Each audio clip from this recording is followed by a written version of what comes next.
So Ind AS 1 is presentation of financial statements, हमने discuss किया था. Let's quickly revise this Ind AS 1. जितने जितने पॉइंट्स करते जा रहे थे, एक एक पॉइंट्स को मैं रिवाइज करते आ रहा हूं. सबसे पहले Ind AS general purpose financial statements के लिए एप्लीकेबल होता है. जनरल पर्पस फाइनेंशियल स्टेटमेंट्स मतलब ऐसे फाइनेंशियल स्टेटमेंट्स जो यूजर्स की नीड को फुलफिल कर सकें, जनरल यूजर्स की जनरल नीड्स को फुलफिल कर सकें.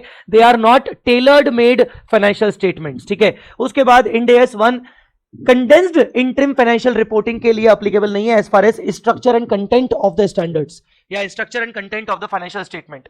उसके बाद इसने जो भी टर्मिनोलॉजी यूज की हुई है फाइनेंशियल स्टेटमेंट्स के लिए वो प्रॉफिट ओरिएंटेड एंटिटीज के पॉइंट ऑफ व्यू से की हुई है. नॉन प्रॉफिट ओरिएंटेड एंटिटीज के ऊपर भी इंड AS लगेगा, but they have to change the terms.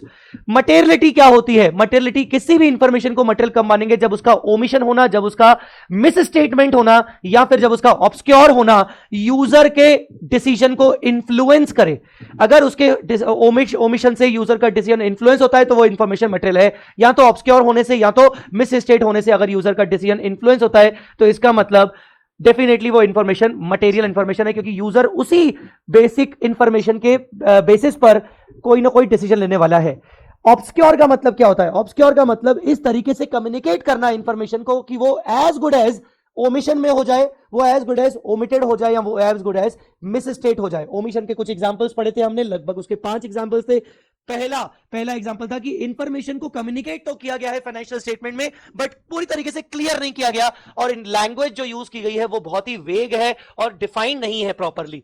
Second, पूरी इंफॉर्मेशन को पूरे फाइनेंशियल स्टेटमेंट्स के एक प्लेस पर नहीं रखा गया है. एक पर्टिकुलर इंफॉर्मेशन को स्कैटर कर लिया गया है पूरे फाइनेंशियल स्टेटमेंट्स में, जगह उसको स्कैटर कर दिया गया है.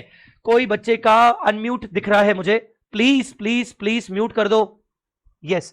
The third one is dissimilar items. Dissimilar items को बेवजह अग्रीगेट करके, इनअप्रोप्रिएटली अग्रीगेट करके दिखाया गया है ताकि इंफॉर्मेशन छुपाई जा सके. मैंने सेल ऑफ प्रोडक्ट वाला एग्जांपल दिया था. सिमिलर आइटम्स को बेवजह डिसएग्रीगेट कर दिया गया है इनअप्रोप्रिएटली, जबकि उनको अग्रीगेट करके दिखाना चाहिए था. And the last but not the least, financial statements की अंडरस्टैंडेबिलिटी को रिड्यूस करने के पर्पस के लिए उन्होंने मटेरियल इंफॉर्मेशन को हाइड कर दिया. किस बेसिस पर? कि उन्होंने इमटेरियल इंफॉर्मेशन इतनी दिखा दी कि उससे मटेरियल इंफॉर्मेशन को का इंपॉर्टेंस खत्म करने के उद्देश्य से इमटेरियल इंफॉर्मेशन को ज्यादा दिखा दिया. तो ये सारी चीजें हैं आपकी ऑब्सक्योर. नोट्स क्या होता है? नोट्स, आपके नोट्स के अंदर डिसएग्रीगेशन ऑफ आइटम्स आते हैं, एडिशनल इंफॉर्मेशन आती है, नैरेटिव डिस्क्रिप्शन आते हैं. OCI is a part of the statement of profit and loss, those items of incomes and expenses which are not required to be transfer to profit and loss as per the relevant Ind AS. ऐसे incomes और expenses जिनको P&L में नहीं डालना है कुछ time तक या फिर हमेशा के लिए, क्योंकि वो अनरियलाइज नेचर के हैं, और उन आइटम्स को, क्योंकि वो है तो इनकम और एक्सपेंस, तो उन आइटम्स को हम सेपरेटली शो करते हैं second part of the P&L में, और वो second part of the P&L जो होता है उसको बोलते हैं OCI. और OCI के अंदर जितने भी आइटम्स डिफाइंड होते हैं उनको दो में से किसी एक कैटेगरी में रखा जाता है, RPL, NRPL, reclassified to P&L, not reclassified to P&L. Reclassification adjustment का मतलब यही होता है कि किसी आइटम को आपने OCI में पहले डाला था पिछले साल या करंट ईयर में, अब वो रियलाइज हो गया तो उसको आप P&L में जाके रिक्लासिफाई कर रहे हो. Complete set of financial statement में 7 आइटम्स आते हैं. पहला balance sheet as on the date, second statement of profit and loss जिसके अंदर 2 सेक्शंस होते हैं, profit and loss and OCI, और तीसरा statement of changes in equity होता है, चौथा स्टेटमेंट ऑफ कैश फ्लोज होता है, पांचवा कंपैरेटिव्स होते हैं, छठा notes, significant accounting policies and explanatory information होता है. मैंने 5 बोल दिया कि 6 बोल दिया, आई डोंट नो, जो भी बोल दिए देख लेना. फिर उसके बाद हमारा और कौन सा होता है? यस, मैंने सही बोला. उसके लास्ट होता है आपका opening balance sheet in case of any retrospective adjustment और रिक्लासिफिकेशन एडजस्टमेंट. अगर हम कोई अकाउंटिंग पॉलिसी का रिट्रोस्पेक्टिव एडजस्टमेंट करते हैं, रिक्लासिफिकेशन करते हैं, तो ऐसे केस में हमें एक ओपनिंग बैलेंस शीट बनाना पड़ता है. ओपनिंग बैलेंस शीट बनता है प्रीसीडिंग ईयर के बिगिनिंग पे, और उसके रिट्रोस्पेक्टिव इफेक्ट उस ओपनिंग बैलेंस शीट के एसेट लायबिलिटीज में हमें इफेक्ट देने पड़ते हैं. तो वो एक थर्ड बैलेंस शीट होता है. क्या थर्ड बैलेंस शीट हमें हमेशा बनाना पड़ता है? नहीं, 2 केसेस में बनाना पड़ता है. पहला, जब आप फर्स्ट टाइम इंड AS को फॉलो कर रहे हो, AS से इंड AS पे आ रहे हो. दूसरा, इंड एस फॉलो कर चुके हो फिर भी आप opening end S balance sheet तब बनाओगे जब आप कोई रिट्रोस्पेक्टिव एडजस्टमेंट्स करोगे, अकाउंटिंग पॉलिसी को रिट्रोस्पेक्टिवली चेंज करोगे, रिक्लासिफिकेशंस करोगे, और वो मटेरियल है, वो रिक्लासिफिकेशंस मटेरियल है, तो ऐसे केस में आपको ओपनिंग बैलेंस शीट पिछले साल के बिगिनिंग में बनाना पड़ता है।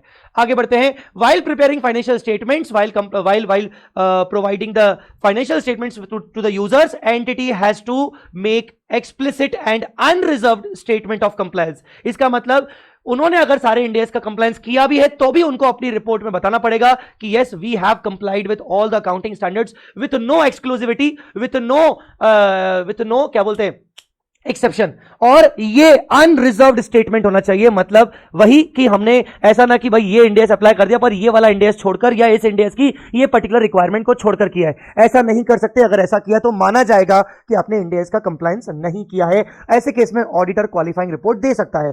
हालांकि मैनेजमेंट के पास एक एक्सेप्शन भी है कि अगर उनको लगता है कि किसी पर्टिकुलर इंडेस की रिक्वायरमेंट को फॉलो करने से आपके फाइनेंशियल स्टेटमेंट मिसलीड होते हैं और आपके जो रेगुलेटरी फ्रेमवर्क है, जो रेगुलेशंस आपके ऊपर अप्लाई हो रही है, वो आपको अलाउ करते हैं उस पर्टिकुलर रिक्वायरमेंट को डेविएट करने से। मतलब चाहो तो तुम फॉलो मत करो क्योंकि मिसलीड हो रहा है, तो तुम्हें वो रेगुलेटरी इंफॉर्मेशन परमिट कर रही है या फिर रोक नहीं रही है इस तरीके से। तो बेसिकली ऐसे केस में मैनेजमेंट उससे डेविएट कर सकता है। डेविएट मतलब उस रिक्वायरमेंट को फॉलो करे बिना बाकी आगे बढ़ सकता है, पर उसको ये रीजंस बताना पड़ेगा, उसको फैक्ट डिस्क्लोज करना पड़ेगा कि उसने ऐसा क्यों किया। ठीक है, आगे चल के बात करें तो इनअप्रोप्रिएट अकाउंटिंग पॉलिसीज को आप सिर्फ डिस्क्लोजर के बेसिस पर चेंज नहीं कर सकते हो या उसको बेसिकली रेक्टिफाई नहीं कर सकते हो। अगर आपको अकाउंटिंग पॉलिसी को ठीक करना है, रेक्टिफाई करना है, तो आपको उसका रिट्रोस्पेक्टिव एडजस्टमेंट देना पड़ेगा, वो भी ओपनिंग बैलेंस शीट बनानी पड़ेगी वापस से। ठीक है, आगे बढ़ते हैं। फाइनेंशियल स्टेटमेंट्स बनाते वक्त हमें हमेशा गोइंग कंसर्न अजम्पशन को ध्यान में रखते हुए हम अपने फाइनेंशियल स्टेटमेंट्स बनाएंगे। हालांकि अगर गोइंग कंसर्न अजम्पशन होने के बावजूद एंटिटी को लगता है कि कोई डाउट है, हमें ऐसा लगता है कि कोई डाउट है, सिग्निफिकेंट डाउट है कि आगे चल के मे भी शायद हमारा गोइंग कंसर्न कंटिन्यू ना हो पाए, अभी तो हमें गोइंग कंसर्न हम बना रहे हैं but still we are in a doubt situation, it का जो सिचुएशन है उसमें गोइंग कंसर्न के कंटिन्यूएशन पर डाउट हो रहा है, तो ऐसे केस में ये फैक्ट को डिस्क्लोज किया जाएगा। गोइंग कंसर्न असेसमेंट के लिए मिनिमम पीरियड ऑफ 12 मंथ्स देखना जरूरी है। अगर मिनिमम 12 मंथ्स पीरियड देख रहे हैं तो आप गोइंग कंसर्न के बेसिस पे बना सकते हो। ठीक है, आपके फाइनेंशियल स्टेटमेंट्स हमेशा अक्रूवल बेसिस पे बनने चाहिए, कैश बेसिस अलाउड नहीं है, ऐसा इंडिया का कहना है। आप इंडेस का यह भी कहना है कि जब भी आप बैलेंस शीट बनाओगे तो असेट को लायबिलिटी के साथ ऑफसेट नहीं कर सकते हो जब तक कोई दूसरा इंडेस आपको स्पेसिफिकली रिक्वायर ना करे। जैसे कि इंडेस 12 कहता है कि आप डीटीए को डीटीएल से नेट ऑफ कर सकते हो कुछ कंडीशन फुलफिल करने पर, जैसे फाइनेंशियल इंस्ट्रूमेंट का इंडेस 32 कहता है कि आप फाइनेंशियल एसेट और फाइनेंशियल लायबिलिटी को नेट ऑफ कर सकते हो कुछ कंडीशन फुलफिल करने पर। ठीक है, वैसे ही इनकम्स और एक्सपेंसेस को भी नेट ऑफ नहीं कर सकते हो। इंडेस 1 का कहना है जब तक आपको कोई स्पेसिफिक इंडेस अलाउ ना करे उस इनकम और एक्सपेंस के लिए।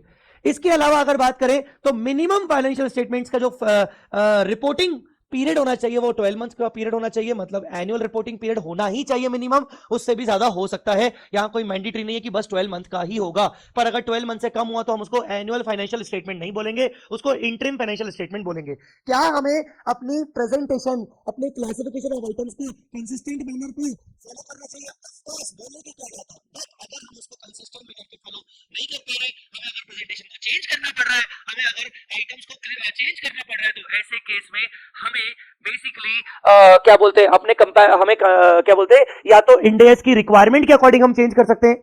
ठीक है ना, या तो इंडेस हमें कहे या तो हमें ऐसा लगे कि भाई हम ये जो चेंज कर रहे हैं इससे मोर अप्रोप्रिएट प्रेजेंटेशन दिखा पाएंगे। प्रेजेंटेशन मोर अप्रोप्रिएट का मतलब होता है कि यूजर को डिसीजन लेने में और आसानी होगी, ऐसा हो पाएगा तो भी आप चेंज कर सकते हो। अदरवाइज कंसिस्टेंट मैनर में आप अपने प्रेजेंटेशन को और आइटम्स के क्लासिफिकेशन को, क्लासिफिकेशन मतलब लाइन आइटम्स को आप करंट में डालोगे, नॉन करंट में डालोगे, उनकी बात चल रही है, तो उनको आप कंसिस्टेंट मैनर पे प्रेजेंट करोगे, चेंज कर सकते हो इंडेस के कहने पर, या फिर अगर आपको लगता है कि मोर अप्रोप्रिएट प्रेजेंटेशन होगा। मोर अप्रोप्रिएट मतलब इकोनॉमिक डिसीजंस आसानी से लिए जाएंगे। उसके बाद structure and content of financial statement, कोशिश करके एंटिटी का नाम, अगर नाम में कोई चेंज हुआ है, ये फाइनेंशियल स्टेटमेंट स्टैंड अलोन है या फिर कंसोलिडेटेड है, date of ending the financial statement क्या है, प्रेजेंटेशन करेंसी क्या है, राउंडिंग ऑफ क्या है, ये सब आपको मैक्सिमम प्लेसेस पर दिखाना है।